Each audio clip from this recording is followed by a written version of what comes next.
Hello children, let us continue with chapter 1 laws of motion, and let's begin with the first one, that is uniform motion. The motion in which the object covers equal distances in equal intervals of time, such a motion is called as uniform motion. The motion in which the object covers equal distances in equal intervals of time, such a motion is called as uniform motion.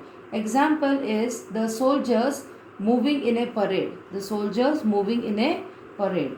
Now, non-uniform motion, the motion in which an object covers unequal distances in equal intervals of time, such a motion is called as non-uniform motion.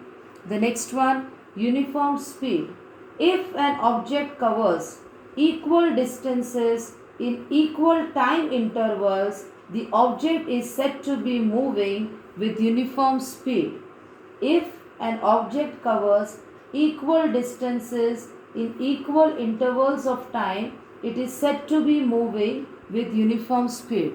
Now, after hearing the definition of uniform motion and definition of uniform speed, you must be wondering that they sound alike. Alike. Yes, they are almost same, children.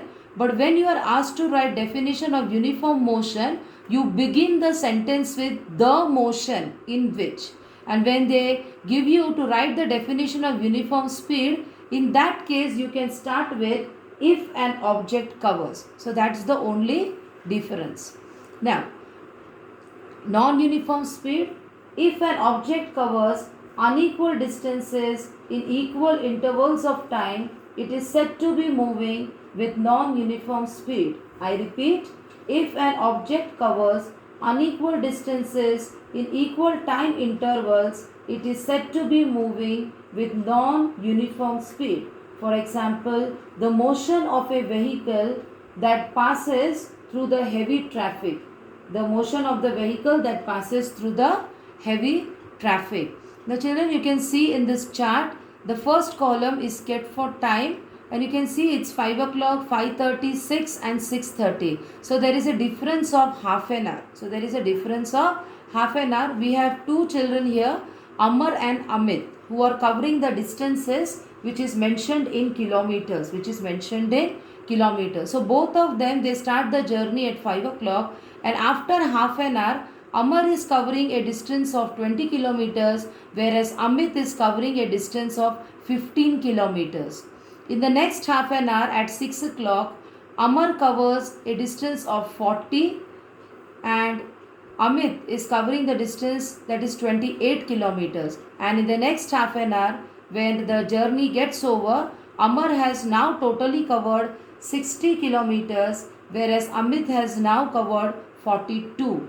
Children, when we take the difference between the first and the second reading, second and the third reading, and third and the fourth reading, you can see the distances are equal. For Amar it is 20, 20 and 20. 60 minus 40, 40 minus 20 and 20 minus 0. Whereas for Amit you can see, when we take the difference in the reading stepwise at an interval of half an hour, you can see 42 minus 28, we get here 14. 28 minus 15, we get here 13, and 15 minus 0, we get here 15. So where the equal distances you can see equal distances in case of Amar.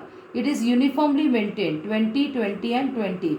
Whereas in case of Amit, the distances are not equal. Like you can see in the first half an hour, it is 15. In the next half an hour, it is 13. And in the last half an hour, the distance that is maintained is 14 kilometers. So can you tell me who is moving with a uniform speed?